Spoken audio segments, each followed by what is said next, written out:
जय हिंद मेरे प्यारे दोस्तों। आज पुनः हम लोग उपस्थित हुए हैं, एक दिन के गैपिंग करके आज हम लोग पुनः उपस्थित हुए हैं अपने बेहतरीन सेशन को आगे बढ़ाने के लिए। तो आप सभी का तैयारी बहुत ही अच्छा चल रहा होगा।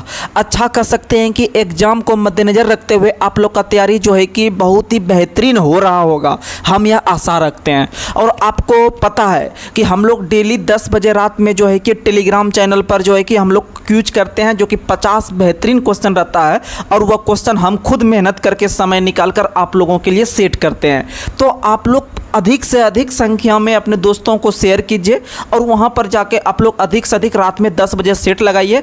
और इसका टेलीग्राम का लिंक जो है कि हम लोग यूट्यूब के डिस्क्रिप्शन में जो है कि दे देते हैं। आप लोग वहां से आराम से जो है कि आप लोग उनको लिंक को जो है कि आप लोग क्लिक करके आराम से जो है कि स्टार्ट कर सकते हैं अपनी क्यूज। और बहुत ही शानदार है, आगे जितना भी एग्जाम होने वाला है एनटीपीसी, एसएससी जीडी या बिहार टीचर का, या फिर आपका जो एग्जाम होने वाला है आरपीएफ का, या फिर बीएसएससी का, या सीजीएल4 या बिहार एसआई, जो भी आप लोग आराम से वहां पर अपना मेहनत को जो है कि आप आराम से जाके जो है कि मेहनत करके अपना सिलेक्शन को जो है कि सुनिश्चित कर सकते हैं। ठीक है, तो चलिए बिना कोई देरी के हुए आज के इस जबरदस्त सेशन को जो है कि शुरू करते हैं। तो चलिए, और आप लोग को पता है हम लोग लूसेंट को अभी फिलहाल कवर कर रहे हैं, क्योंकि आगे देख रहे हैं झारखंड एसएससी का भी एग्जाम है और तुरंत बिहार एसएससी का भी एग्जाम शुरू हो जाएगा। तो आप लोगों के लिए हम लोग एक तरह से कह सकते हैं मैराथन के रूप में पहला क्लास हम लोग पिछले दिन जो किए थे वो पॉलिटिक किए थे लूसेंट का। ठीक है, वो फर्स्ट टॉपिक था। आज हम लोग सेकंड टॉपिक पे बात करेंगे। लगभग आपको इसमें 3-4 चैप्टर या 5 चैप्टर एक ही क्लास में निपटा देंगे। तो आप लोग उसे रिविजन करने के रूप में कोशिश कीजिएगा। और ये बता दें, जो भी टॉपिक हम छुएंगे समझिए उससे क्वेश्चन आपका पॉलिटी में नहीं छूटेगा। उसके बाद हम लोग ज्योग्राफी चलेंगे, फिर हिस्ट्री चलेंगे, उसके बाद इकोनॉमिक्स को भी कवर करेंगे, विविध को खत्म करेंगे, साइंस को खत्म करेंगे। यानी लूसेंट पे अगर आपको अच्छा पकड़ बन जाएगा तो आप एसआई या डबल स्टार आराम से आप बन सकते हैं, इसमें कहीं कोई शक नहीं है। बस करंट अफेयर सीट पढ़ लीजिएगा प्री के लिए, और मेंस के लिए आप मैथ एक्स्ट्रा में ले लीजिएगा थोड़ा सा, तो आराम से आपका रिजल्ट हो जाएगा। लूसेंट बहुत बड़ा चीज़ है, समझ लीजिए। और बाद में कि जो आपको हम एक्स्ट्रा फैक्ट देने का कोशिश करते हैं उस पर भी आप लोग ध्यान दीजिए। ठीक है, तो चलिए इसी के साथ आज का जो है कि हम लोग क्लास का आगाज करते हैं मां सरस्वती का नाम लेके। तो चलिए सबसे पहले आज का मोटिवेशनल क्वोट। आज का मोटिवेशनल क्वोट है, जीतूंगा मैं यह मेरा वादा है, जीतूंगा मैं यह मेरा वादा है, कोशिश मेरी सबसे ज़्यादा है। जीतूंगा मैं यह मेरी वादा है, जीतूंगा मैं यह मेरी वादा है, कोशिश मेरी सबसे ज़्यादा है, हिम्मत भी टूटे तो भी नहीं हारूंगा मैं, मजबूत बहुत मेरा इरादा है। इसलिए मजबूत इरादा रखिए, बाद में कि दुनिया को एक तरफा मैच से हरा देंगे। चाहे आप अगर साथ हैं तो समझिए कि एग्जाम का वह कोई औकात नहीं है जो आपसे बाहर चल जाए। बस आप लगातार जिस तरह मेहनत कर रहे हैं आप मेहनत कीजिए। अगर आपको एक समाज में एक नई ऊंचाई को हासिल करना है, एक नया आयाम आपको अगर पाना है, तो समझिए इसके लिए आपको कठिन तपस्या करना पड़ेगा। तो चलिए इसी के साथ आज के इस जबरदस्त सेशन को जो है कि रेगुलर कर रहे हैं। और ये लूसेंट का जो हम टॉपिक करेंगे उसके बाद थोड़ा सा आपको बिहार एसआई का लगभग हम 20 से 25 क्वेश्चन बताएंगे प्रीवियस का, जो है कि हम लोग अच्छा से रिकवर करेंगे। तो चलिए आज के सेशन को शुरुआत करते हैं। तो सबसे पहले आज का पहला सवाल, हम लोग प्रस्तावना तक लगभग देख चुके थे। ठीक है, ये 2-4 क्वेश्चन प्रस्तावना का कर लेते हैं, उसके बाद हम लोग आगे बढ़ते हैं। तो बताइएगा आप लोग फटाफट आप लोग बताइएगा कि भारतीय संविधान की प्रस्तावना को क्या कहा जाता है। तो भारतीय संविधान की प्रस्तावना को भारतीय संविधान का आत्मा कहा जाता है। क्या कहा जाता है? आत्मा कहा जाता है। वहीं भारतीय संविधान का कुंजी कहा जाता है। कुंजी क्या कहा जाता है? कुंजी यानी हमारा संविधान जो है, यानी मान लीजिए एक बुक है संविधान, उसका जो संक्षिप्त रूप में हम लोग देखते हैं, छोटा रूप में देखते हैं, शॉर्ट फॉर्म में देखते हैं, वो हमारे प्रस्तावना को देखते हैं। किसको देखते हैं? प्रस्तावना को। यानी भारतीय संविधान की आत्मा प्रस्तावना है। वहीं भारतीय संविधान के अंतर्गत प्रस्तावना, याद रखिएगा, प्रस्तावना की भाषा कहां से लिए हैं? ऑस्ट्रेलिया से। प्रस्तावना कहां से लिए हैं? अमेरिका से। प्रस्तावना में वर्णित 3 प्रकार के न्याय वो हम लोग कहां से लिए हैं? तो याद रखिएगा, न्याय हम लोग रूस से लिए हैं। कहां से लिए हैं? रूस से। आपको हम लॉजिक देते हैं बार बार कि अगर कोई व्यक्ति के साथ अगर गलती हुआ है, अगर उस व्यक्ति के साथ अगर न्याय नहीं मिलता है तो वह रूस जाता है। क्या जाता है? रूस जाता है। जैसे बच्चा में आपको अगर चॉकलेट नहीं देते होंगे, जो कि आपके जो माता पिता होंगे या जो भी चॉकलेट नहीं देते होंगे तो आप लोग रूस जाते होंगे मतलब इन्हें कि रूस चल जाते होंगे, मतलब रूठ जाते होंगे, रोने लगते होंगे। तो याद रखिएगा न्याय रूस से, न्याय रूस से, न्याय रूस से। वहीं आप लोग याद रखिएगा समानता की चर्चा हमारे प्रस्तावना में 2 प्रकार का है, कहां से लिए हैं? तो याद रखिएगा समानता हम लोग लिए हैं कहां से? तो फ्रांस से लिए हैं। कहां से लिए हैं? फ्रांस से लिए हैं। वहीं आपका बंधुत्व भाईचारा भी कहां से लिए हैं? तो याद रखिएगा फ्रांस से लिए हैं। लेकिन प्रस्तावना में वर्णित पहला शब्द हम भारत के लोग कहां से लिए हैं? तो याद रखिएगा यूएनओ के चार्टर से, यूएनओ के चार्टर से याद रखिएगा। और यूएनओ के वर्तमान में महासचिव कौन है? तो एंटोनियो गुटेरेस है, कितने नंबर के? 90 नंबर के। और यूएनओ का स्थापना 24 अक्टूबर 1945 को हुआ था, याद रखिएगा। और यूएनओ के जो आपके वर्तमान में महासचिव हैं वो कौन है? तो याद रखिएगा एंटोनियो गुटेरेस कहां के हैं? तो पुर्तगाल के हैं। कहां के हैं? पुर्तगाल। और पुर्तगाल की राजधानी कहां है? लिस्बन। पुर्तगाल की राजधानी कहां है? लिस्बन। ये सब क्वेश्चन पूछता है, ठीक है। आगे बढ़ते हैं। अगला क्वेश्चन अगर आपसे क्वेश्चन पूछेगा कि हमारे संविधान में जो है कि कितने प्रकार के स्वतंत्रता की चर्चा है, तो आप स्वतंत्रता की चर्चा 5 प्रकार का है। आप ये पांचों उंगली से स्वतंत्र हैं कि हम कुछ भी कर सकते हैं, चाहे वो पढ़ सकते हैं, खा सकते हैं, कुछ भी कर सकते हैं, आपका हाथ कोई पकड़ता नहीं है। इसका मतलब 5 प्रकार की स्वतंत्रता। और याद रखिएगा 3 प्रकार का न्याय, 2 प्रकार की समानता, 2 प्रकार की समानता और 1 प्रकार का बंधुत्व, 1 प्रकार का बंधुत्व याद रखिएगा, ठीक है। तो आप ऐसे करके याद रखिएगा। आगे बढ़ते हैं। वहीं अगर बात करते हैं भारतीय राजनीति व्यवस्था में सर्वोच्च किसे माना गया है, तो भारतीय राजनीति व्यवस्था में सर्वोच्च संविधान को माना गया है। किसको माना गया है? संविधान। भारतीय राजनीति व्यवस्था में जो सर्वोच्च माना गया है, याद रखिएगा किसको? तो संविधान को माना गया है, याद रखिएगा। बहुत ही अच्छा सवाल है। भारतीय राजनीतिक व्यवस्था में सर्वोच्च किसे माना गया है? तो संविधान को। लेकिन अगर क्वेश्चन पूछेगा भारत का संविधान अपना जो प्राधिकार या अपना जो अधिकार प्राप्त करता है वो भारत की जनता से, किसे प्राप्त करता है?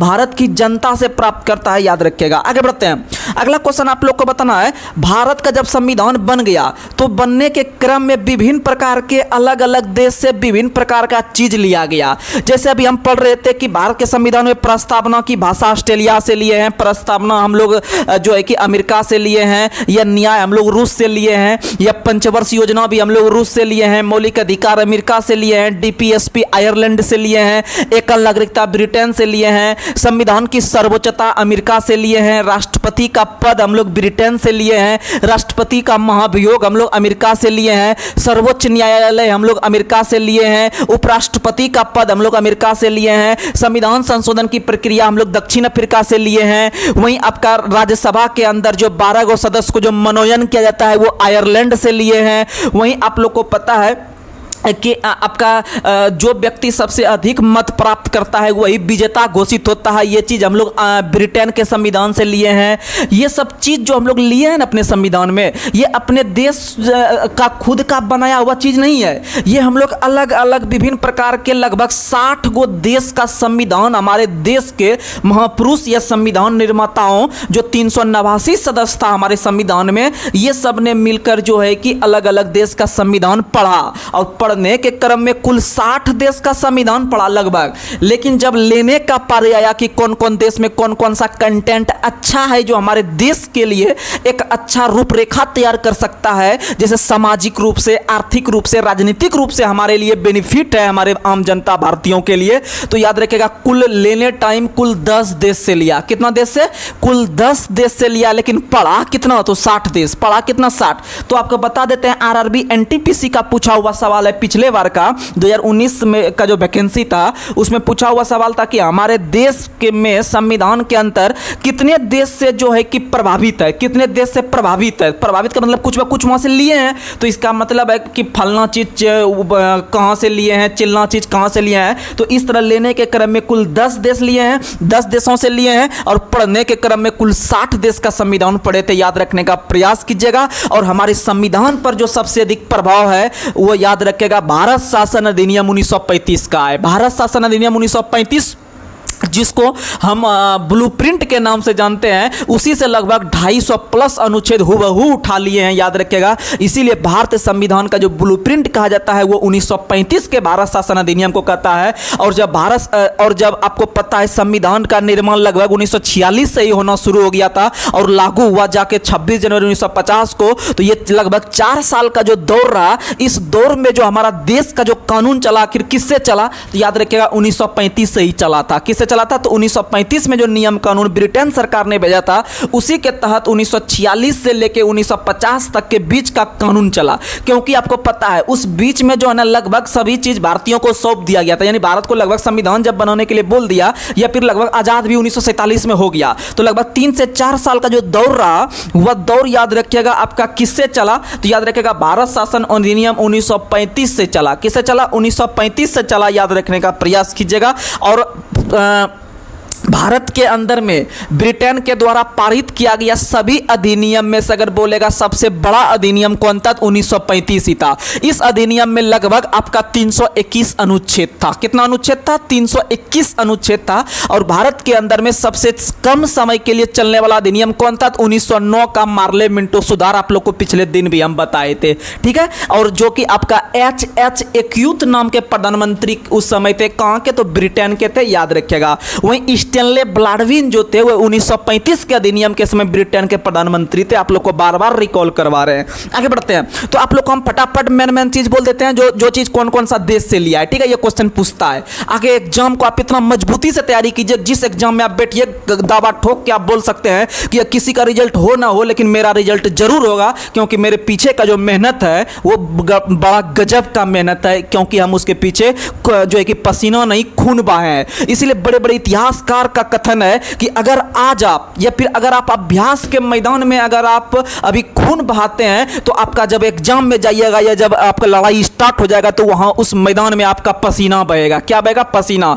ऐसा नहीं कि अभी हम कम मेहनत करके जाएं, कम मेहनत करके अभी जाके जो है कि हम जब मैदान में उतरेंगे उसमें क्वेश्चन ही नहीं बनेगा, बस मेरा वहां हालत खराब हो जाएगा। लेकिन अभी अगर मेरा जबरदस्त प्रैक्टिस रहेगा तो समझिए जाके वहां पर मेरा एकदम मजा आएगा क्वेश्चन बनाने में। क्योंकि अगर तैयारी अच्छा रहता है ना लड़का का, तो एग्जाम देने में भी मजा आता है। तो इसीलिए आप अच्छे से मेहनत कीजिए। और स्टूडेंट के अंदर में सबसे बड़ी कमी यह होता है कि वह जान रहा है कि जब तक हम नहीं पढ़ेंगे अच्छे से तो मेरा सिलेक्शन नहीं होने वाला है, ना ही मेरा एग्जाम निकलेगा, फिर भी वह नहीं पढ़ता है। तो समझिए आप जानते हुए अपने पैर में कुल्हाड़ी मार रहे हैं, तो ये सबसे बड़ी गलती है, आपकी मूर्खता। इसीलिए आप सब चीज़ जानते हुए अपने आप को आप मजबूत करके अपने माता पिता के लिए कम से कम एक सरकारी जॉब लेके दिखा दीजिए कि नहीं, आपके बच्चे में, आपके बेटे में भी वो ताकत है जो कि आप जो है कि जिसलिए हमें जन्म दिए थे, या जिसलिए आप हमें जो है कि जिस आशा पे आप हम पैसा खर्च कर रहे हैं उस पे हम खड़े उतरे। तो चलिए अगला सवाल बताइएगा कि प्रस्तावना कहां से हो गया, अमेरिका से।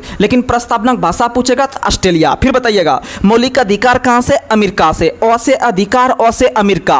और अ के तरह ही लिखते हैं 3, अ के तरह ही 3 लिखते हैं, तो भाग 3 में है। क्या है, भाग 3 में है। बताइएगा न्यायिक पुनर्विलोकन किस देश से, अमेरिका से। न्यायिक पुनर्विलोकन अमेरिका से। वहीं अगर हम बात करते हैं आपका संविधान की सर्वोच्चता, संविधान की सर्वोच्चता भी कहां से लिए हैं, तो अमेरिका से लिए हैं। वहीं न्यायपालिका की स्वतंत्रता भी कहां से लिए हैं, तो अमेरिका से लिए हैं। वहीं निर्वाचित राष्ट्रपति एवं उस पर महाभियोग कहां से लिए हैं, तो अमेरिका से। लेकिन राष्ट्रपति का पद की तुलना ब्रिटेन के राजा महाराजा से किया जाता है, याद रखिएगा, बहुत फेमस सवाल है।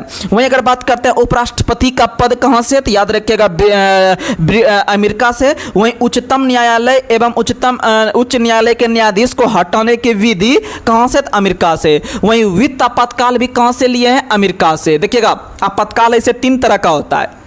आपातकाल 3 तरह का होता है। एक होता है राष्ट्र आपातकाल जो अनुच्छेद 352 के तहत लगता है। एक होता है राष्ट्रपति शासन जो अनुच्छेद 356 के तहत लगता है। एक होता है वित्त आपातकाल जो कि 360 के तहत लगता है। और ये तीनों आपातकाल की चर्चा भारत शासन अधिनियम 1935 में है। अगर क्वेश्चन पूछेगा आपातकाल कहाँ से लिए हैं, तो अगर ऑप्शन में 1935 का अधिनियम रहेगा तो 1935 मारिएगा, क्योंकि आपातकाल को जब तोड़िएगा तो वह 3 हिस्सों में टूटता है, यानी कि आपका राष्ट्र आपातकाल, राष्ट्रपति शासन और वित्त आपातकाल। आप अनुच्छेद भी याद रखिएगा, ठीक है। और ये तीनों जो लिए हैं हम लोग 1935 से लिए हैं। अगर आपातकाल पूछेगा तो 1935, लेकिन आपातकाल का अगर एक ब्रांच तोड़ के बोलेगा वित्त आपातकाल कहां से, तो अमेरिका से मारिएगा। वित्त आपातकाल कहां से, अमेरिका से। आपातकाल कहां से, तो 1935 से। लेकिन अगर क्वेश्चन पूछेगा आपसे कि जब आपातकाल भारत में लागू रहता है तो हमारे मौलिक अधिकार पर जो प्रभाव पड़ता है, ये वाला चीज कहां से लिए हैं, तो ये जर्मनी के बीमर से, जर्मनी के बीमर से। क्योंकि आपको पता है जब भारत के अंदर में आपका आपातकाल लगता है, राष्ट्रीय आपातकाल, तो उसमें उस समय आप लोग को पता है कि हमारा मौलिक अधिकार जो अनुच्छेद 12 से लेकर 35 तक है, इसमें से बहुत सारा अनुच्छेद लगभग जो है कि वह जो है कि काम करना बंद कर देता है, अनुच्छेद 20 और 21 को छोड़कर। अनुच्छेद 20 और 21 को छोड़कर आप लोग सुनिएगा, जैसे अनुच्छेद 352 लागू हुआ या राष्ट्रीय आपातकाल लागू हुआ तो मौलिक अधिकार ब्रेक हो जाता है, मौलिक अधिकार ब्रेक हो जाता है। जब भारत का संविधान बना था तो उस समय लगभग सभी आपका अनुच्छेद ब्रेक हो जाता था। अगर अनुच्छेद 352 लागू हुआ, समझिएगा, आपका राष्ट्रीय आपातकाल, तो सीधे आपका अनुच्छेद 358 लागू होता था। और जब 358 लागू होता था वह सिर्फ आपको अनुच्छेद 19 को अटैक करता था। किसको अटैक करता था, 19 को। सुनिएगा अच्छा से, समझिएगा, अगर आपातकाल लागू होता है तो स्वतः 358 अनुच्छेद काम करना चालू कर देता है। जैसे 358 अनुच्छेद काम करना चालू किया, तुरंत मौलिक अधिकार के अंतर्गत जो अनुच्छेद 19 है वह अपने आप ब्रेक हो जाता है, वह अपने आप ब्रेक, यानी अनुच्छेद 358 बराबर अनुच्छेद 19। समझ में आया? यानी अनुच्छेद 358 जो स्पेशल अटैक करेगा अनुच्छेद 19 पे, ठीक है। और अनुच्छेद 19 के अंतर्गत विभिन्न प्रकार का स्वतंत्रता है। जैसे आपको पता है अनुच्छेद 19 के ए में आपका जो है कि प्रेस की स्वतंत्रता है।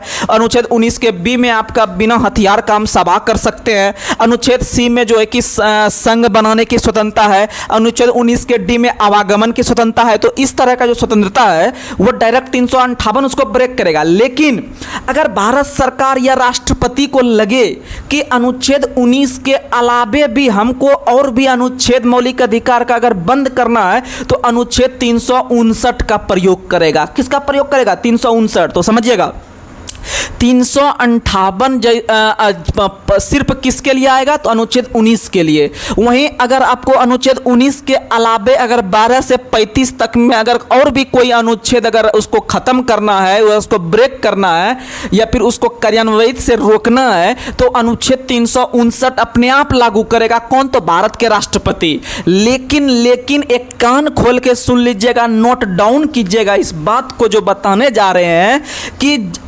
अपवाद में याद रखिएगा 44वां संविधान संशोधन 1978।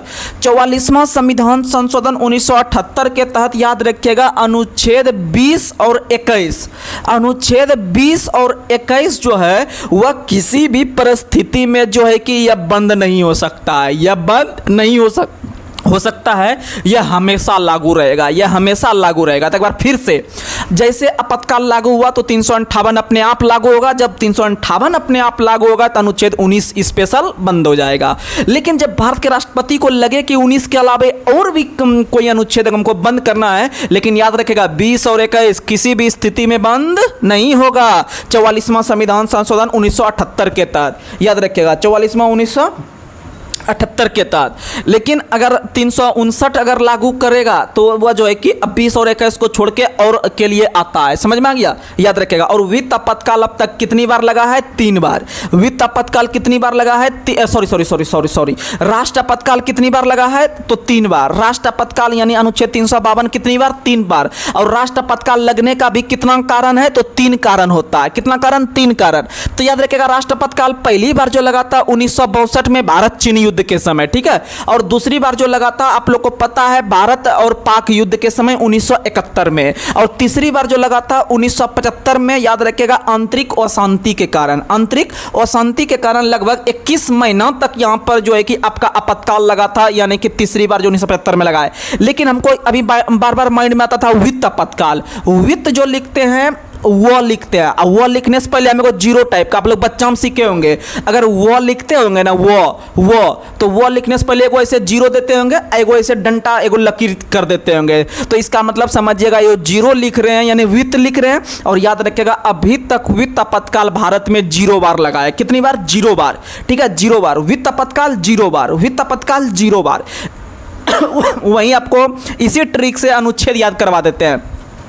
वित्त जो लिखते हैं जीरो से लिखते हैं, यानी कि 360 का जो इकाई डिजिट होता है वो जीरो होता है। इसीलिए याद रखिएगा कि आपका 0 बार जो लगा है या फिर वित्त आपातकाल जो लगा है 360 के तहत, 360 के तहत। यानी वित्त जो लिखते हैं ओ के तरह या जीरो के तरह, जीरो से याद रखिएगा वित्त आपातकाल 0 बार। और याद रखिएगा जिस अनुच्छेद का इकाई डिजिट 0 होता है उसी के तहत वित्त आपातकाल लगता है। और राष्ट्रपति शासन 356 और राष्ट्र आपातकाल 352 और राष्ट्रपति शासन लगभग अभी तक का इतिहास अगर देखते हैं पूरे भारत का लगभग 120 प्लस बार हो चुका है। और पहली बार जो राष्ट्रपति शासन लगा था याद रखिएगा 1952 में।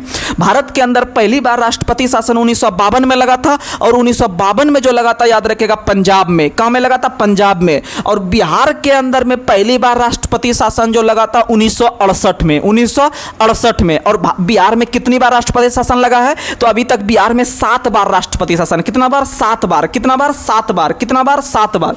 बिहार में कितनी बार राष्ट्रपति शासन? तो याद रखिएगा 7 बार। कितना बार? याद रखिएगा 7 बार। कितना बार लगा है? 7 बार लगा है। और पहली बार जो बिहार में लगा था 1968 में। कब लगा था? 1968 में, याद रखिएगा। और पहली बार जो भारत में लगा था 1952 में। कहां में लगा था? याद रखिएगा पंजाब में। कहां में लगा था? पंजाब में।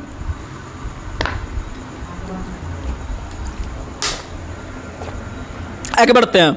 अगला क्वेश्चन आप लोग को बताना है, संसदात्मक शासन प्रणाली किस देश की देन है? तो संसदात्मक शासन प्रणाली ब्रिटेन का है। या फिर संसदीय प्रणाली भी कहां का है? ब्रिटेन का। आप लॉजिक से याद रखिएगा, जब भारत आजाद नहीं हुआ था तो ब्रिटेन नहीं ना बार बार आपको संसद के तरह नियम कानून बना के यहां भेजता था। तो याद रखिएगा संसदीय शासन प्रणाली कहां में का है? देन है, याद रखिएगा ब्रिटेन का। या मंत्रिमंडलीय प्रणाली भी कहां का देन है? तो याद रखिएगा ब्रिटेन का। क्योंकि आपको पता है अभी का जो मोदी का जो मंत्रिमंडल देखते हैं मोदी जी का, उसमें विभिन्न प्रकार का मोदी अलग अलग जो कि विभाग का अलग अलग मंत्री बनाया है। और यही चीज आपको हम बताए थे जब पिछले दिन आपको अधिनियम पढ़ा रहे थे। 1861 का जब अधिनियम बताए थे तो उसमें आपको बताए थे कि अलग अलग मंत्री, शिक्षा मंत्री अलग बनाया था, जो है कि आपका रेलवे मंत्री अलग बनाया था। तो इस तरह का जो अलग अलग विभाग देखने के लिए मिला था, यानी पहली बार विभागीय प्रणाली या फिर मंत्रिमंडलीय प्रणाली या फिर पोर्टफोलियो सिस्टम जो पहली बार देखने के लिए मिला था वो 1861 के अधिनियम लॉर्ड कैनिंग के काल में ही। और उसी अधिनियम के तहत अध्यादेश जारी करने का अधिकार भी पहली बार वायसराय को दिया गया था। और वही चीज जब वह ब्रिटेन दे रहा था, ब्रिटेन से जब ऐसा चीज आया था आपको भारत के अंदर, तो इसका मतलब जब भारत का संविधान लागू होने लगा, भारत का संविधान जब बनने लगा, तो यह वाला चीज भी हम लोग कहां से लेंगे? तो याद रखिएगा संसदीय प्रणाली या मंत्रिमंडलीय प्रणाली या विभाग प्रणाली या पोर्टफोलियो सिस्टम, ये सब चीज हम लोग कहां से लिए हैं? तो याद रखिएगा ये सब चीज हम लोग जो लिए हैं वो ब्रिटेन से लिए हैं। आगे बढ़ते हैं। वहीं अगर हम बात करते हैं एकल नागरिकता, ब्रिटेन। वहीं अगर क्वेश्चन पूछते हैं विधि निर्माण प्रक्रिया, तो देखिएगा विधि से संबंधित 3 क्वेश्चन आता है। आप लोग कॉपी में नोट डाउन करके रखिएगा और यह क्वेश्चन बार बार रिकॉल कीजिएगा, कंफ्यूजन बड़ा क्वेश्चन है। सुनिएगा, विधि द्वारा स्थापित प्रक्रिया, विधि द्वारा स्थापित कर प्रक्रिया पूछेगा ना तो जापान मारिएगा। कहां मारिएगा? जापान। विधि द्वारा स्थापित प्रक्रिया जापान। विधि निर्माण की प्रक्रिया, अच्छा निर्माण में लास्ट में नो आ रहा है और ब्रिटेन के लास्ट में भी नो आ रहा है। यानी विधि निर्माण की प्रक्रिया ब्रिटेन और विधि द्वारा स्थापित कहां बताए? तो स्थापित में प आ रहा है, जापान में भी प आ रहा है। तो ब्रिटेन अब अच्छा लड़का इस सब क्वेश्चन में कंफ्यूजन करता है, इसलिए आपको जुगाड़ दे रहे हैं। याद रखिएगा कि अगर स्थापित मिल जाए क्वेश्चन में कि ये विधि द्वारा स्थापित प्रक्रिया, विधि द्वारा या कानून द्वारा स्थापित प्रक्रिया, अच्छा स्थापित यानी प यानी याद रखिएगा आपको कहां? तो प द्वारा याद रखिएगा जापान। वहीं आपका विधि निर्माण, अच्छा लास्ट में नो आ रहा है, जुगाड़ बन गया ब्रिटेन। अब ब्रिटेन के लास्ट में भी नो। 2 को जब कंफ्यूजन दूर कर दिए तो एक और विधि बुलाएगा और क्या आएगा? तो याद रखिएगा विधि का समान संरक्षण होना चाहिए। मारिए तो विधि का समान संरक्षण मारिएगा अमेरिका। क्या मारिएगा? अमेरिका। विधि का समान संरक्षण अमेरिका। और विधि द्वारा स्थापित प्रक्रिया याद रखिएगा हम लोग अनुच्छेद 14 से लेके 18 तक देखते हैं। 14 से लेके 18 तक देखते हैं, याद रखिएगा, जो कि मौलिक अधिकार का हिस्सा है। आगे बढ़ते हैं। अगला क्वेश्चन आप लोग को बताइएगा कि संसद विशेषाधिकार ब्रिटेन। आगे बढ़ते हैं। वहीं अगर कोई भी व्यक्ति सबसे अधिक मत लाता है चुनाव में तो वही विजेता घोषित होता है। यह वाला चीज भी कहां से लिए हैं? तो याद रखिएगा ब्रिटेन से। आगे बढ़ते हैं। डीपीएसपी या नीति निर्देशक तत्व कहां से लिए हैं? तो आयरलैंड से। और आयरलैंड ने कहां से लिया था? याद रखिएगा आप लोग स्पेन से लिया था। और याद रखिएगा डीपीएसपी कहां से कहां तक है? तो डीपीएसपी अनुच्छेद 36 से लेकर 51 तक है। इसमें 4-5 अनुच्छेद बता देते हैं, याद रखिएगा। अनुच्छेद याद रखिएगा 38, अनुच्छेद 38 याद रखिएगा, लोक कल्याणकारी राज्य की स्थापना। आपको पता है सन 1998 ईस्वी में भारत के एक अर्थशास्त्री थे डॉक्टर अमर्त्य सेन। डॉक्टर अमर्त्य सेन बहुत बड़े इकोनॉमिशियन थे इंडिया के, ठीक है। और याद रखिएगा कि इनको जो नोबेल पुरस्कार मिला था 1998 में, इसी के लिए मिला था, लोक कल्याणकारी राज्य की स्थापना। और भारत के अंदर में जो डीपीएसपी का जो सबसे प्रमुख टारगेट है वह यही है, लोक कल्याणकारी राज्य की स्थापना करना। और याद रखिएगा यह किस अनुच्छेद में है? तो अनुच्छेद 38 में है। और याद रखिएगा डीपीएसपी न्यायालय में न्याय योग्य नहीं है, न्याय योग्य नहीं है। यानी डीपीएसपी का अगर आपका हनन होता है तो आप किसी भी कोर्ट का शरण नहीं ले सकते हैं। लेकिन अनुच्छेद 12 से लेकर 35 तक आपका हनन होता है मौलिक अधिकार का, तो आप डायरेक्ट सुप्रीम कोर्ट जा सकते हैं। अर्थात यह न्याय योग्य है, यह न्याय योग्य है, याद रखिएगा। यही सबसे मुख्य अंतर है डीपीएसपी और आपका मौलिक अधिकार में, याद रखिएगा, यानी फंडामेंटल राइट में। वहीं अगर हम बात करते हैं कि मौलिक अधिकार का हनन होने पर किस अनुच्छेद के तहत सुप्रीम कोर्ट जा सकते हैं, तो अनुच्छेद 32 के तहत सुप्रीम कोर्ट आपका कब बात सुनने के लिए 5 प्रकार का रिट जारी करते हैं, याद रखिएगा। और इसीलिए अनुच्छेद 32 को डॉक्टर भीमराव अंबेडकर ने जो है कि भारतीय संविधान की आत्मा कहा है, जिसमें संवैधानिक उपचार का अध्ययन है, संवैधानिक उपचार का अध्ययन है। समझ में आ गया। वहीं अगर हम बात करते हैं अगला, तो अगला आप लोग को पता है कि राष्ट्रपति द्वारा राज्यसभा में साहित्य, कला, विज्ञान, समाज सेवा इत्यादि के क्षेत्र में जो 12 सदस्य का जो मनोनयन करते हैं, यह वाला चीज भी आयरलैंड से। आपको पता है वर्तमान समय में पूरे भारत में 245 सीट राज्यसभा का है, 245 सीट राज्यसभा का है। तो 245 सीट जो राज्यसभा का है, ये जानते हैं लोकसभा का चुनाव सब समझ जाता है, लेकिन आखिर ये राज्यसभा होता क्या है, बहुत आदमी को हवे में चल जाता है, बहुत समझ भी नहीं रहे होंगे। तो सुनिएगा, जब हमारा संसद का निर्माण किया जा रहा था तो हमारा संसद द्विसदनवाद है। कैसा है? द्विसदनवाद। और यह वाला चीज भी हम लोग जानते हैं कहां से लिया, यह भी क्वेश्चन आ सकता है कि भारत के अंदर में जो द्विसदनवाद देखने के लिए मिलता है, यह वाला चीज हम लोग किस देश से लिए हैं? तो आपको पता है कि जो चीज आप नहीं जानिएगा लगभग वो ब्रिटेन से हम लोग लेते हैं। अगर इस तरह का क्वेश्चन आए ना सदन उदन के बारे में अंदर का चीज, तो मारिएगा ब्रिटेन। क्योंकि आपको पता है हमारे संविधान पर सबसे अधिक प्रभाव किस देश का है? तो वो ब्रिटेन का, क्योंकि ब्रिटेन का ही हम उपनिवेश है। आपको पता है आपके पिताजी का जिस तरह का माइंडसेट रहेगा, जिस डिसीजन को लेने के लिए, बेटा का भी दिमाग उसी तरह का ही होता है, ठीक है। तो इसका मतलब भारत पर लगभग 200 साल तक ब्रिटेन ने शासन किया है। तो इसका मतलब यहाँ का जो माइंडसेट होगा, सोचने का तरीका होगा या कार्य करने का जो तौर तरीका रहेगा, वह भी ब्रिटेन की तरह रहेगा। तो याद रखिएगा भारत के अंदर में जो संसद का निर्माण हुआ है ना, संसद का निर्माण जो कि आपका अनुच्छेद 79 कहता है, भारत के अंदर में संसद का एक होगा। भारत के लिए संसद होगा। आपको एक ट्रिक बताते हैं बार बार, सोरोलो सरल, सोरोलो सरल, याद रखिएगा 79 80 81, सोरोलो सरल 79 80 81। 100 से संसद 79 में, र से राज्यसभा 80 में, ल से लोकसभा 81 में। किस में होगा? 81 में। तो हमारे संसद का जो गठन किया गया है वह लोकसभा राज्यसभा मिला के किया गया है। तो लोकसभा और राज्यसभा जो है, यह दोनों चीज को पहले जो देखा जाता था वो ब्रिटेन के संविधान में या ब्रिटेन के संसद में देखा जाता था, ठीक है। यानी हाउस ऑफ लॉर्ड्स और हाउस ऑफ कॉमन्स होता था। सुनिएगा, हाउस ऑफ कॉमन्स जो होता था वह ब्रिटेन के अंदर में हम लोग लोकसभा को कहते थे। किसको कहते थे? लोकसभा। आप लोग पढ़ते होंगे क्वेश्चन कि हाउस ऑफ कॉमन्स का चुनाव जीतने वाले पहले व्यक्ति दादा भाई नौरोजी बने थे। इसका मतलब जब ब्रिटेन में लोकसभा का चुनाव हो रहा था 1892 में, तो वहां से जीते थे कौन? तो Dadabhai Naoroji, grand old man of India जीते थे, लिबरल पार्टी से जीते थे, 1892 में जीते थे। और वह कहां से जीते थे? तो याद रखेगा फिंसवरी लोकसभा से। कहां से जीते थे? फिंसवरी लोकसभा। तो क्या उस समय लोकसभा नाम था उसका? तो याद याद रखिएगा उस समय लोकसभा नहीं था, ब्रिटेन में लोकसभा नहीं कहते हैं, लेकिन लोकसभा का ही दूसरा नाम वहां पर था हाउस ऑफ कॉमन्स, यानी HOC था। क्या था? HOC यानी हाउस ऑफ कॉमन्स था। वहीं अगर हम बात करते हैं राज्यसभा का नाम वहां पर क्या था, तो राज्यसभा का नाम वहां पर हुआ करता था हाउस ऑफ लॉर्ड्स। क्या होता था?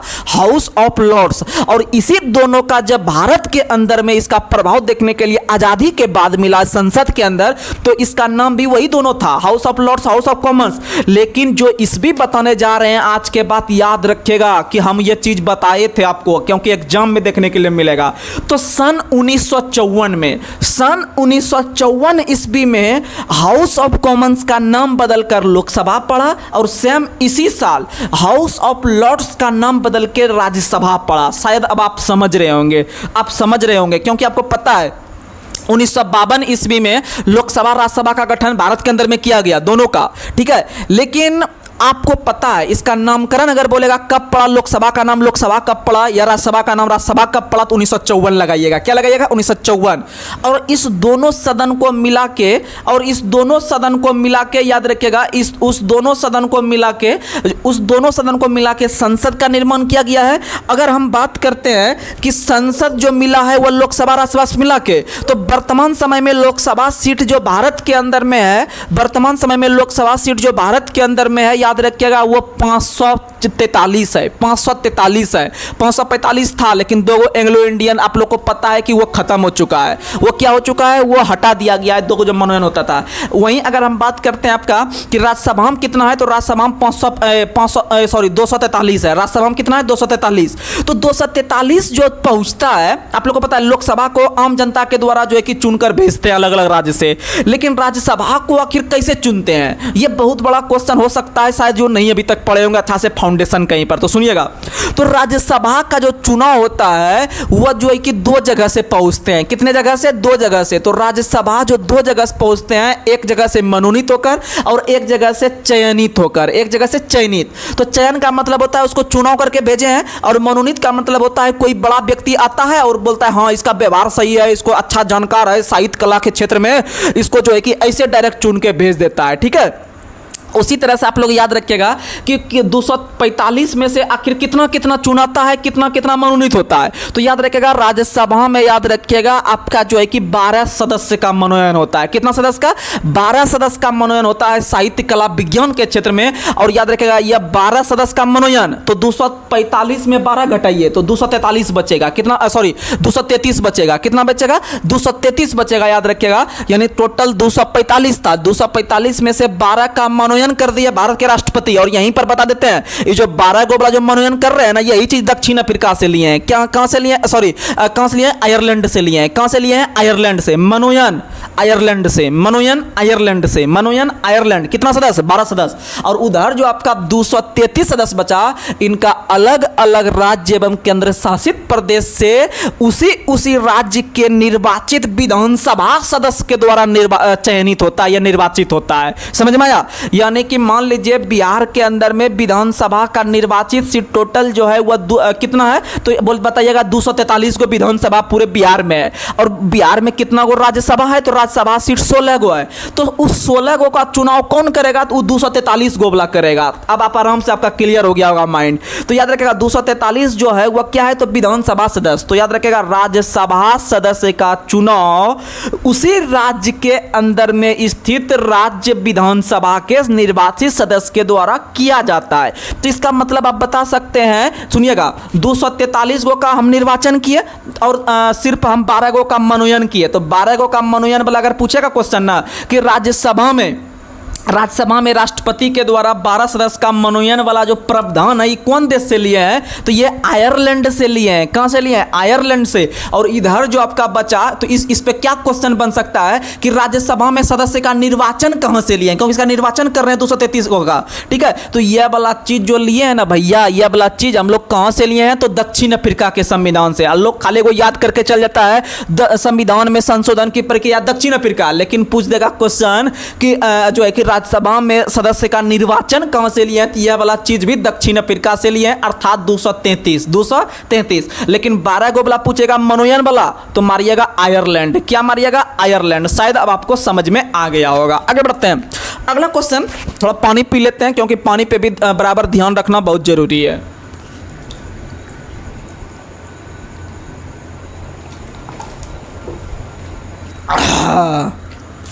चलिए आगे बढ़ते हैं। अगला क्वेश्चन आप लोग को बताना है। अगला क्वेश्चन बताइएगा आप लोग, प्रस्तावना की भाषा ऑस्ट्रेलिया। प्रस्तावना की भाषा ऑस्ट्रेलिया। आगे बढ़िएगा। समवर्ती सूची का प्रावधान, तो समवर्ती सूची का प्रावधान भी ऑस्ट्रेलिया से लिए हैं। समवर्ती सूची का प्रावधान ऑस्ट्रेलिया। सूची के बारे में बताते हैं। सूची जो है वह 3 प्रकार का होता है। सामान्यतः 3 प्रकार का होता है, इसे 4 प्रकार भी होता है, लेकिन सामान्यतः आपको 3 प्रकार बताते हैं। सूची की संख्या 3 है, अनुसूची की संख्या 12 है। अनुसूची की संख्या वर्तमान में कितनी है? 12। आपको पता है जब हमारा मूल संविधान बन रहा था तो उसमें टोटल जो अनुच्छेद था 395, अनुसूची 8 और भाग कितना था? तो भाग उस टोटल 22 भाग था। ठीक है, अभी लगभग 25 भाग हो चुका है, लेकिन उस समय टोटल 22 भाग था। तो याद रखिएगा टोटल 8 अनुसूची था मूल संविधान में, लेकिन वर्तमान समय में 4 अनुसूची बढ़ गई है और वर्तमान में टोटल 12 अनुसूची है। और 12 अनुसूची में से हम जिस अनुसूची पे बात कर रहे हैं वह अनुसूची 7 है। कौन सा अनुसूची है? तो अनुसूची 7 के अंदर में 3 प्रकार का सूची है, संघ सूची, राज्य सूची, समवर्ती सूची। इसी में एक और सूची आप जोड़ सकते हैं, अलग से अपशिष्ट सूची भी जोड़ सकते हैं, कोई बड़ी बात नहीं है। ठीक है, अपशिष्ट सूची भी जोड़ सकते हैं, क्योंकि जो इस तीनों सूची में नहीं आया, जो शेष बच गया, उसको अपशिष्ट सूची में डालते हैं। किस में डालते हैं? जैसे साइबर क्राइम वगैरह हो गया, परमाणु वगैरह हो गया, ये सब अपशिष्ट सूची का विषय है। ठीक है, तो संघ सूची पर कानून संघ सरकार, राज्य सूची पर कानून राज्य सरकार और समवर्ती सूची पर कानून राज्य सरकार एवं संघ सरकार दोनों बनाएगी। लेकिन कोई व्यवधान होने पर, कोई झगड़ा होने पे किसका बात रखा जाएगा? तो बड़का का बात रखा जाएगा, यानी संघ का बात रखा जाएगा। ठीक है, और याद रखिएगा कि वर्तमान समय में संघ सूची में कुल 100 विषय है और राज्य सूची में कुल वर्तमान में 61 विषय है और समवर्ती सूची में वर्तमान में 52 विषय है। याद रखिएगा, और अर्थात आप बोल सकते हैं कि 3 प्रकार की सूची का वर्णन आपका अनुसूची 7 में है। अनुसूची 7 तो हड़बड़ करके नहीं मारिएगा। अगर क्वेश्चन पूछ देगा कि हमारे संविधान में कितनी सूचियां हैं, तो तुरंत आपका माइंड 12 पे चल जाएगा। ध्यान से सुनिएगा। सूची पूछेगा तो 3 को मारिएगा। सूची 2 अक्षर का इसलिए 3 को मारिएगा। अनुसूची 4 अक्षर का इसलिए 12 मारिएगा। क्या मारिएगा? 12 मारिएगा। और इसी क्वेश्चन एक क्वेश्चन यहां से बनता है कि केंद्र और राज्य के बीच शक्ति का बंटवारा। देखिएगा, केंद्र को काम करने के लिए अलग से 100 विषय दे दिए हैं और राज्य को काम करने के लिए अलग से 61 विषय दे दिए हैं। इसका मतलब केंद्र और राज्य के बीच जो शक्ति का बंटवारा किया गया है वह याद रखिएगा आपका अनुसूची 7 के तहत, अनुसूची 7 के तहत। और यह तीनों सूची हम लोग कहां से लिए हैं? तो तीनों सूची अनुच्छेद भारत शासन अधिनियम 1935 से लिए। जैसे आपातकाल लिए थे ना, अगर क्वेश्चन पूछे कि आपातकाल कहां से लिए हैं, तो आपातकाल 1935 से लिए हैं। उसी तरह से अगर सूची पूछेंगे कहां से लिए हैं, तो सूची जो है कि 1935 से लिए हैं। लेकिन इसका स्पेशल एगो ब्रांच तोड़ के बोल देगा समवर्ती सूची कहां से लिए हैं, तो ऑस्ट्रेलिया से लिए हैं। और वहां पर भी आपको वित्त आपातकाल एगो तोड़ के बोले थे, तो वित्त आपातकाल अमेरिका से लिए थे। कहां से लिए थे? अमेरिका से लिए थे। याद रखिएगा। आगे बढ़ते हैं। और ऐसे भी क्वेश्चन पूछता है कि पहली बार सूची का वर्णन या फिर केंद्र और राज्य के बीच शक्ति का बंटवारा किस अधिनियम में, तो इसका मतलब 1935 मारिएगा, 1935। और अभी वर्तमान में अनुसूची पूछेगा तो अनुसूची 7 मारिएगा। क्या मारिएगा? अनुसूची 7। आगे बढ़ते हैं। अगला क्वेश्चन आप लोग को बताना है। देखिए यहां पर दे भी दिया है, केंद्र और राज्य के बीच संबंध ऑस्ट्रेलिया। वहीं अगर पूछते हैं कि संसद के दोनों सदनों के बीच संयुक्त बैठक कहां से लिए हैं, तो यह भी ऑस्ट्रेलिया से। संसद के दोनों सदनों के बीच संयुक्त बैठक भी कहां से लिए हैं? तो ऑस्ट्रेलिया से लिए हैं। याद रखिएगा। संसद के दोनों सदनों के बीच अगर कोई व्यवधान होता है कानून निर्माण में, तो इसका फैसला कौन करेगा? तो याद रखिएगा संयुक्त अधिवेशन के तहत लोकसभा अध्यक्ष करेंगे। याद रखिएगा संयुक्त अधिवेशन अनुच्छेद 108 के तहत राष्ट्रपति बुलाते हैं, लेकिन दोनों की अध्यक्षता जो करते हैं वो लोकसभा अध्यक्ष करते हैं। कौन करते हैं? लोकसभा अध्यक्ष। और यह चीज कहां से लिए हैं? तो ऑस्ट्रेलिया के संविधान से लिए हैं। याद रखिएगा। और संयुक्त अधिवेशन जो है अभी तक 3 बार आया है। संयुक्त अधिवेशन अभी तक कितने बार आया है? तो 3 बार आया है। संयुक्त अधिवेशन कितने बार आया? तो 3 बार। पहली बार जो आया था 1961 में, पहली बार 1961 में आया था। जो है कि किस पर? तो डाकपाल विधेयक पर आया था। किस पर आया था?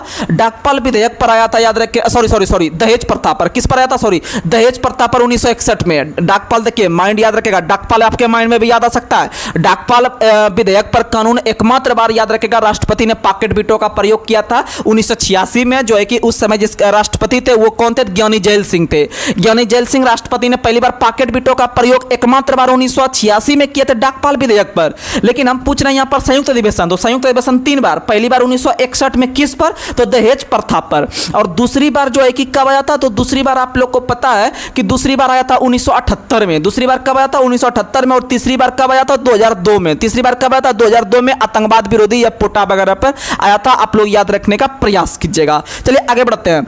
अगला सवाल आप लोग को बताना है, अगला सवाल आप लोग को बताना है कि संघात्मक विशेषता कहां से लिए हैं? कनाडा। संघात्मक विशेषता कनाडा। या फिर पूछेगा संघ और राज्य के बीच शक्ति बंटवारा, तो यह भी कनाडा। लेकिन केंद्र और राज्य के बीच पूछेगा तो यहां फंसिएगा नहीं। अगर क्वेश्चन पूछेगा केंद्र और राज्य के बीच संबंध, तो ऑस्ट्रेलिया। केंद्र और राज्य के बीच संबंध, क्योंकि आपको बताए हैं कि केंद्र और राज्य यानी कि आपको पता है अनुसूची वगैरह जो लिए हैं वो आपको ऑस्ट्रेलिया से लिए हैं। लेकिन अगर क्वेश्चन पूछेगा कि संघ और राज्य के बीच संबंध, तो संघ यानी संघात्मक, संघात्मक यानी कनाडा, संघात्मक यानी कनाडा, दोनों चीज।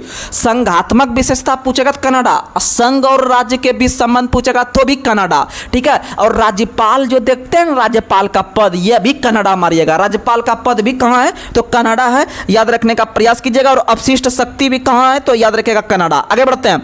अगला क्वेश्चन आप लोग को बताना है कि मौलिक कर्तव्य कहाँ से? ये सब बच्चा जानता है, रूस से। मौलिक कर्तव्य कहाँ से? रूस से। और मौलिक कर्तव्य जो हमारे मूल संविधान में नहीं था, इसको 42वां संविधान संशोधन 1976 के तहत सरदार स्वर्ण सिंह समिति की सिफारिश पर इंदिरा गांधी के समय में 1976 में जोड़ा गया, आप लोग को पता है। यानी मूल संविधान में मूल कर्तव्य की संख्या 0, जोड़ने टाइम कितना जोड़ा? तो याद रखेगा 10। और वर्तमान में कितना है? 11 है। वर्तमान में कितना है? 11। और 11वां जो बना है वह बच्चों के शिक्षा से संबंधित 86वां संविधान संशोधन 2002 के तहत, 2002 के तहत जो है कि 11वां मूल कर्तव्य बना है, आप लोग को पता है, ठीक है। 6 से 14 वर्ष तक की उम्र के बच्चों को निःशुल्क शिक्षा। चलिए आगे बढ़ते हैं।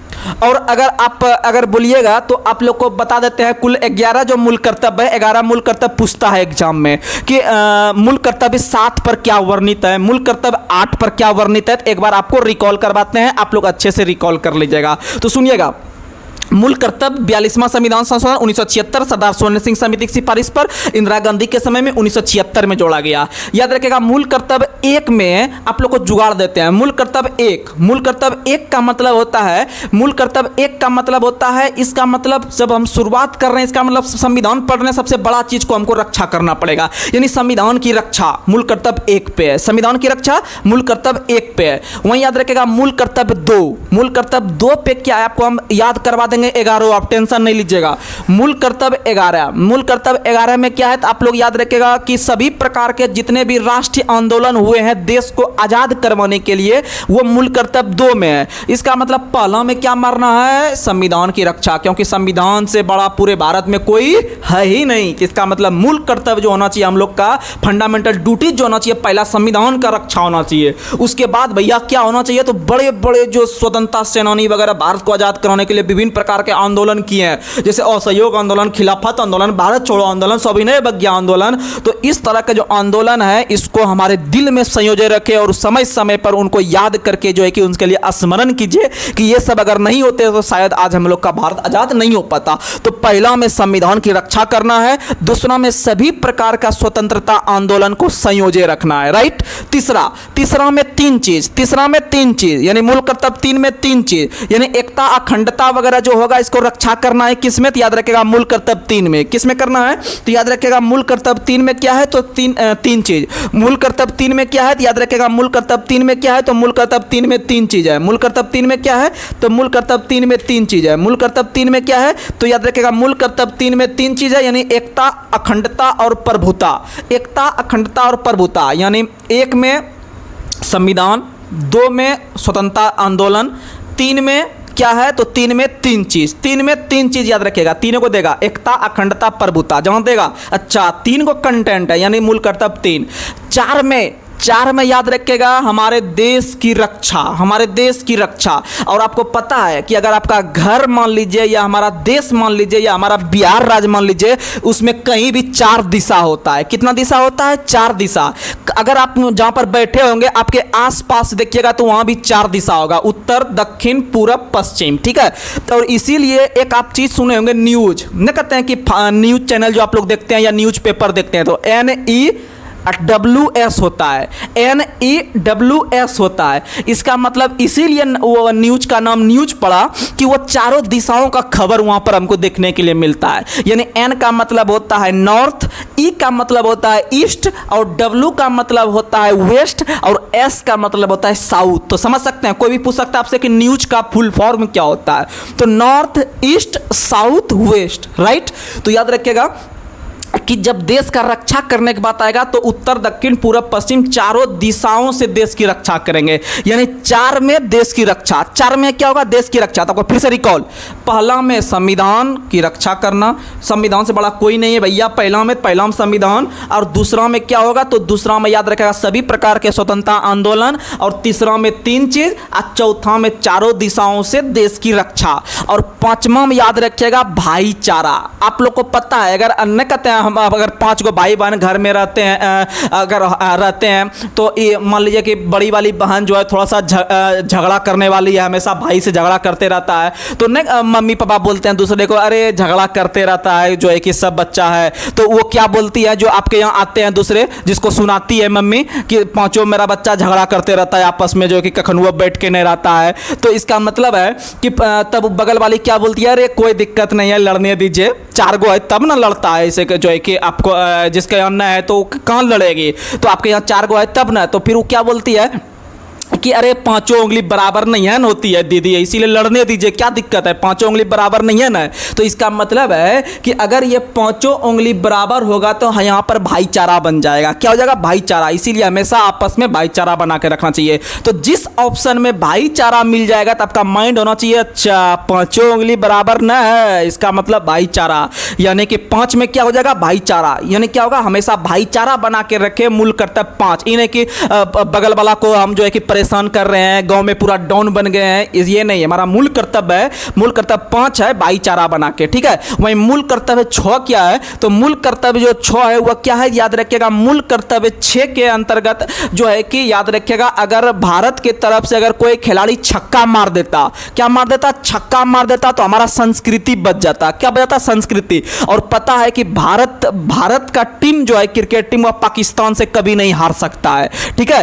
क्यों, सब देश से हार जाए लेकिन पाकिस्तान से नहीं हार सकता है। अगर मान लीजिए इस बार हार गया भारत पाकिस्तान से, क्योंकि उस समय भारत को छक्का मारना चाहिए, अगर छक्का मार देता तो भारत का संस्कृति बच जाता। क्या बच जाता, संस्कृति बच जाता। तो मूल कर्तव्य 6 में क्या है, संस्कृति। यानी 6 यानी छक्का, याद रखिएगा, छक्का यानी संस्कृति, छक्का यानी संस्कृति। तो 6 तक रिकॉल करवाते हैं। पहला में संविधान, दूसरा में सभी प्रकार का स्वतंत्रता आंदोलन, 3 में 3 चीज, 3 में 3 चीज, 4 में चारों दिशा से रक्षा यानी देश की रक्षा, 5 में अच्छा मारपीट, भाईचारा, क्या चीज, भाईचारा, 5 में भाईचारा, 5 में भाईचारा, 5 में भाईचारा। और छक्का मार देते तो संस्कृति बच जाता। तो क्वेश्चन सीधे पूछेगा कि कौन सा मूल कर्तव्य में संस्कृति की रक्षा करने की बात की गई है, तो भैया अच्छा संस्कृति यानी छक्का मारना पड़ता हमको, यानी मूल कर्तव्य 6, मूल कर्तव्य 6 गलत नहीं हो सकता, इस तरह को जुगाड़ दे रहे हैं। वहीं आपको याद रखेगा मूल कर्तव्य 7 को आप पढ़िएगा स्वागत 7, ठीक है, स्वागत 7 पढ़िएगा मूल कर्तव्य 7 को। इसका मतलब आपको पता है अभी पर्यावरण जो है पूरे भारत का अभी मौसम के विपरीत चल रहा है, मौसम के विपरीत चल रहा है, यानी कि अभी पर्यावरण जो चल रहा है, याद रखिएगा अभी पर्यावरण क्या है, पूरा प्रदूषित हो चुका है, पर्यावरण पूरा प्रदूषित हो चुका है। इसका मतलब है कि पर्यावरण हम लोग का साथ नहीं दे रहा है, पर्यावरण साथ दे रहा है, नहीं दे रहा, तुरंत हमें बीमार पड़ जा रहा है। तो मूल कर्तव्य 7 में पर्यावरण, याद रखेगा कौन अभी साथ नहीं दे रहा है, पर्यावरण, यानी मूल कर्तव्य 7 में पर्यावरण, मूल कर्तव्य 7 में पर्यावरण। और आपको करंट अफेयर्स बता देते हैं, हाल ही में यानी आज ही एक रिपोर्ट आया है कि भारत के अंदर में जो पर्यावरण के लिए सबसे अनुकूल शहर है वह याद रखिएगा सूरत बना है। कौन बना है, सूरत बना है। पर्यावरण के अनुकूल जो काम कर रहा है वह सूरत काम कर रहा है, याद रखिएगा। हाल ही में आया है वायु गुणवत्ता रिपोर्ट, सूरत का सबसे बेस्ट है, ठीक है, याद रखिएगा। वहीं मूल कर्तव्य 7 तक मेरा कंप्लीट हो गया। वहीं आपको हम 8 को ब्रेक रहने दीजिए। 8 को जब आदमी 8वां में पढ़ने, आपको बताते हैं जुगाड़, जब आदमी 8वां में पढ़ता है ना, यानी मिडिल स्कूल में आप लोग गए होंगे तो 8वां सबसे लास्ट क्लास होता है, वहां से फिर आपको 9वां का बोर्ड देना होता है, तब फिर आप हाई स्कूल में जाते होंगे। थोड़ा पानी पी लेते हैं, उसके बाद जुगाड़ देते हैं।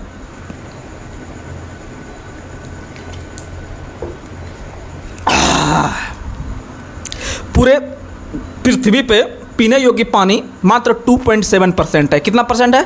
मात्र 2.7%। लेकिन हमारे पृथ्वी पर पानी कितना है? तो याद रखिएगा 71%। कितना परसेंट? 71%। और 29% ही स्थल है। लेकिन पीने योग्य पानी सिर्फ कितना है? तो याद रखिएगा 2.7। ठीक है, क्वेश्चन बता दिए। वहीं अगर हम बात करते हैं अठवां, जब आप अठवां पढ़ने लगते हैं तो मन में लगता है अरे यार हम तो अब अठवां पढ़ रहे हैं, हम साइंटिस्ट बनेंगे। क्या बनेंगे? साइंटिस्ट। तो आपको क्या लगता है? अरे अठवां पास करके अब जो है कि नौवां जाएंगे तो वहाँ मौज मस्ती जाके करेंगे। तो अठवां में आप वैज्ञानिक बनने का सोचते हैं। अठवां में क्या बनने का सोचते हैं? तो वैज्ञानिक। अठवां में क्या बनने का सोचते हैं? वैज्ञानिक। लेकिन जब नौवां में जाते हैं आप लोग तो याद रखिएगा नौवां में जाने के बाद आपको थोड़ा सा अपने आप में जो है कि सहनशीलता आता है। मारपीट जो अठवां में कर रहे होते हैं गाँव में, सतवां पचवां छठा सब में जो करते रहते हैं, मिडिल स्कूल सब में तोड़ फोड़ बिरंज सब करते रहते हैं, कभी बोर्ड फोड़ देते हैं, कभी कभी जब टीचर आपको स्कूल में मारता है तो आप सोचते हैं कि मेरे घर के साइड से जब पार होंगे तो उनको जो है कि उनका बाइक रोक के उनको पकड़ के जो है कि तोड़ देंगे या फिर ढेला फेंक के भाग जाएंगे। ऐसा बचपन में होता था। लेकिन जब आप 9th क्लास में जाते होंगे तो आप थोड़ा सा शर्ट उट पहनते होंगे। पहली बार आपको जो है कि वो जीन्स या फुल पैंट वगैरह मिलता होगा घर से। लेकिन जब आप मिडिल स्कूल में जाते होंगे तो आपको हाफे पैंट या हवाई चप्पल पे आप जाके पांज के जाते होंगे। लेकिन जब आप हाई स्कूल जाते होंगे 9th में तो अपने आप में आपको लगता होगा नहीं भाई अब हम थोड़ा स्टूडेंट लेवल में बन गए हैं। तो क्या करते हैं अब आप वहां पर ब्रेंच तिरंच तोड़ना बंद करते हैं नहीं करते हैं नौवां में जाके? नहीं तो वहां पर बड़ा बड़ा टीचर रहते हैं, बस आपको जो है कि तोड़ देगा पकड़ के। तो इसका मतलब याद रखिएगा आप 9th क्लास में जाके ब्रेंच सबको जो है कि तोड़ने का प्रयास नहीं करते हैं। इसका मतलब है कि आप सरकारी संपत्ति को सुरक्षा प्रदान कर रहे हैं। किम्मा में? नौवां में, क्योंकि आप थोड़ा होशियार हो चुके हैं। तो 9th क्लास में याद रखिएगा कि आप सरकारी संपत्ति को सुरक्षा, यानी अमूल कर्तव्य 9 में क्या है? तो सरकारी संपत्ति का सुरक्षा, सरकारी संपत्ति का सुरक्षा। और 10 में याद रखिएगा कि जब आप 10 क्लास में जाते हैं आपको घर से प्रेशर आना चालू हो जाता है कि फलना का बेटा जो है कि लाया है 80% मैट्रिक में, अगर तुमने लाया तो तुम्हारा नाम कटवा देंगे, आगे नहीं पढ़ना है। इसीलिए तुमको कम से कम 80-85% लाना पड़ेगा, क्योंकि आपके व्यक्तित्व की बात हो जाती है। किसकी बात होती है? आपके पिता के व्यक्तित्व की बात हो जाती है। इसीलिए आपको लगता है कि नहीं अधिक से अधिक हम पढ़े। तो इसका मतलब क्लास 10 में या फिर मूल कर्तव्य में क्या हो गया? 10 में तो याद रखेगा व्यक्तित्व का सुरक्षा, व्यक्तित्व का सुरक्षा। 10 में क्या हो गया? तो व्यक्तित्व का सुरक्षा। वहीं 11 तो सबको पता है शिक्षा संबंधित 86वां संविधान संशोधन 2002 के अंतर्गत। ठीक है, तो एक बार रिकॉल करवाते हैं फटाफट। 1 में संविधान, 2 में हमारे देश में जितने भी स्वतंत्रता आंदोलन हुए हैं उनको रक्षा करना, 3 में तीन चीज, एकता, अखंडता, प्रभुता। वहीं 4 में याद रखेगा चारों दिशाओं से रक्षा यानी देश की रक्षा। 5 में भाईचारा यानी 5 उंगली भाईचारा। और 6 में छक्का नहीं मारेंगे संस्कृति खत्म, भारत का संस्कृति खत्म। और 7 में यानी 7 कौन नहीं दे रहा है? पर्यावरण। 7 कौन नहीं दे रहा है? पर्यावरण।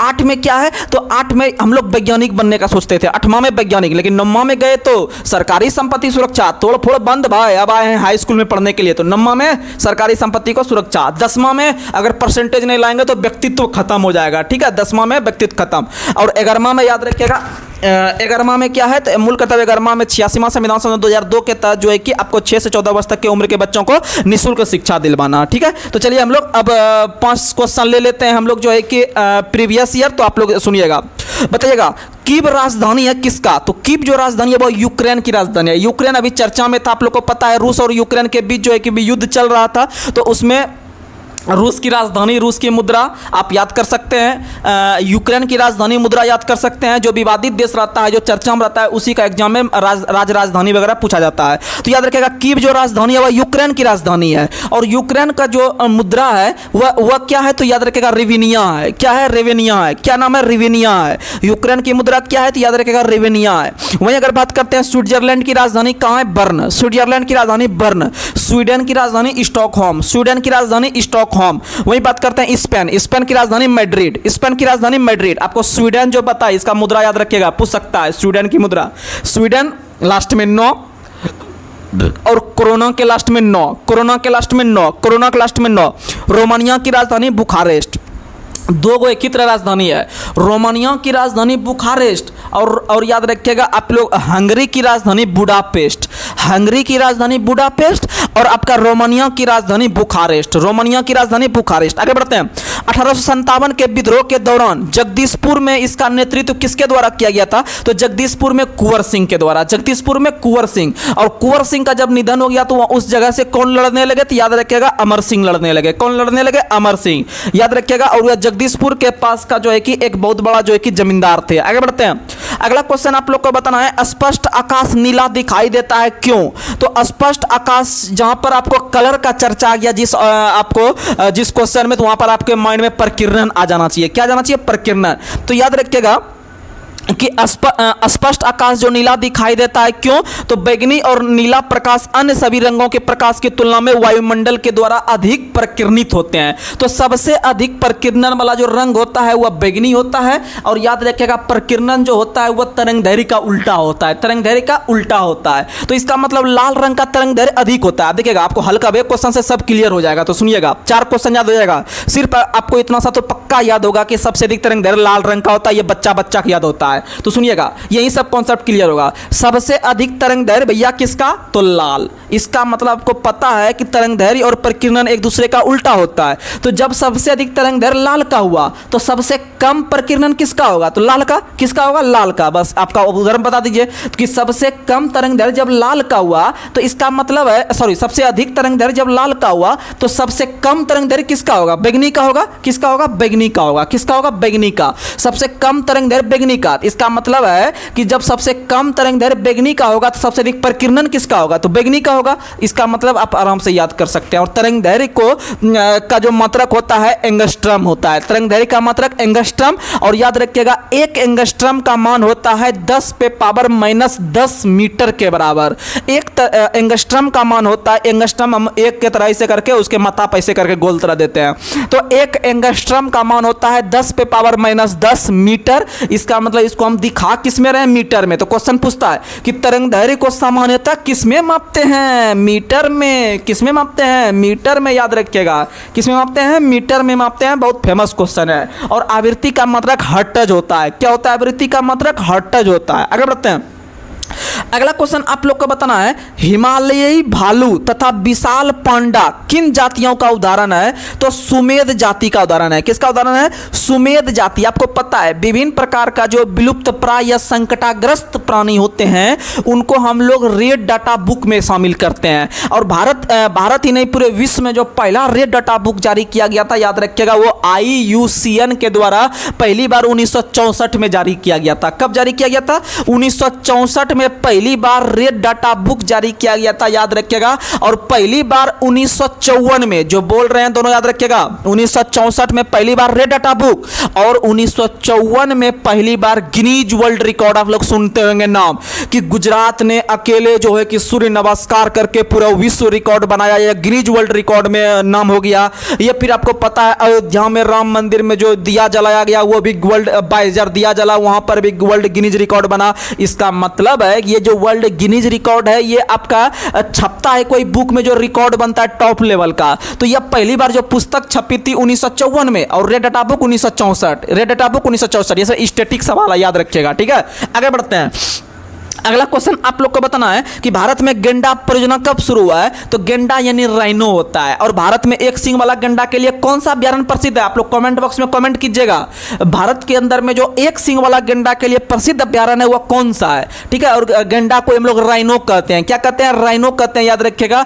और गेंडा के लिए जो प्रसिद्ध है आप लोग इसका जवाब कमेंट में दीजिएगा। और भारत में गेंडा दिवस जो भारत के अंदर जो गेंडा परियोजना शुरू किया गया है वो याद रखिएगा 1987 में। 1987 में गेंडा प्रोजेक्ट शुरू किया गया है। और गिद्ध प्रोजेक्ट 2006 में। गिद्ध प्रोजेक्ट 2006 में, याद रखिएगा।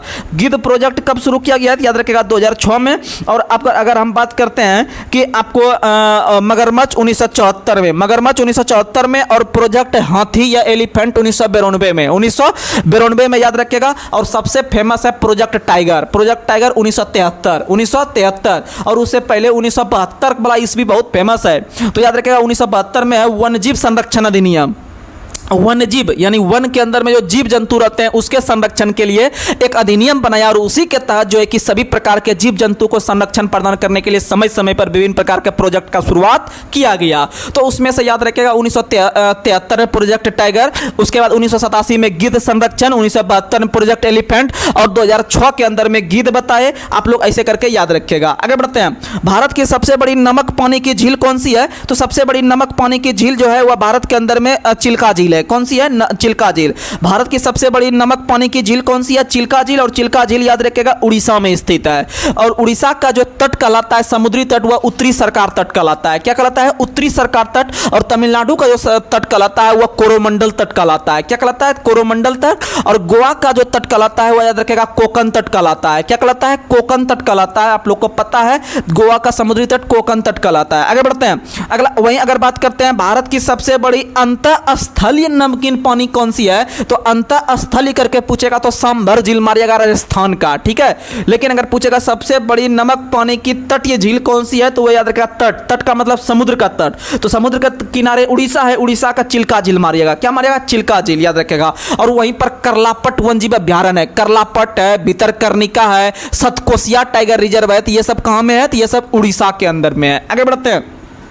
अगला क्वेश्चन, सोलर सेल बने हुए होते हैं किसके? तो सोलर सेल जो होता है सौर सेल के द्वारा जो हम लोग बिजली उत्पन्न करते हैं उसमें अर्धचालक का प्रयोग किया जाता है या सेमीकंडक्टर का प्रयोग किया जाता है जिसमें हम लोग सिलिकॉन का प्रयोग करते हैं। और आपको पता है कि सिलिकॉन जो होता है वह एक अर्धचालक तत्व होता है जिसका परमाणु संख्या जो होता है 14 होता है। सिलिकॉन का परमाणु संख्या कितना होता है? याद रखिएगा 14 होता है। और भारत के अंदर में सिलिकॉन घाटी के नाम से बेंगलोर को जानते हैं, उसे हम लोग अंतरिक्ष शहर भी कहते हैं, याद रखिएगा बेंगलोर को। और भारत का बगीचा भी किसको कहते हैं? तो बेंगलोर को कहते हैं। तो आप लोग जो है कि आराम से इसी तरह से आप डेली कंटेंट लीजिए और एग्जाम के शुरुआत होने तक आपके पास बहुत स्टॉक रहेगा। और जो नए छात्र हमसे जुड़े होंगे वो अधिक से अधिक सब्सक्राइब कीजिएगा, शेयर कीजिएगा अपने दोस्तों में।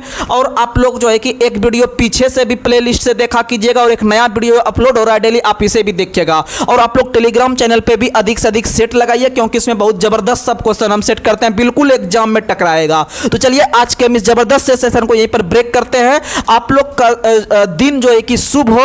आपका जो आप जिस मिशन के लिए उतरे हैं मैदान में आपका बिल्कुल सफलता आपका कदम चूमेगी। बस आप लोग हिम्मत नहीं हारिएगा, आपके साथ हम हैं। तो चलिए इसी के साथ आज के सेशन को यहीं पर समाप्त करते हैं। तब तक के लिए जय हिंद, जय भारत।